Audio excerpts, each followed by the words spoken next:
High বন্ধুরা, আশা করি তোমরা ভালো আছো। তো আবার চলে এসেছি একটা নতুন ভিডিও নিয়ে। তো আজ বানাবো স্পাইসি চিকেন কষা। তো প্রথমে পেঁয়াজটা ভেজে নিচ্ছি, তো তারপরে দিয়ে দিলাম মাংসটা।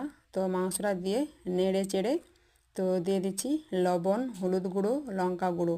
তো দিয়ে ভালো করে কষাতে হবে। আর হ্যাঁ, ঢাকনা দিয়ে দিয়ে কষাতে হবে, যেহেতু আমি এই রান্নাতে কোনো আর জল দেব না।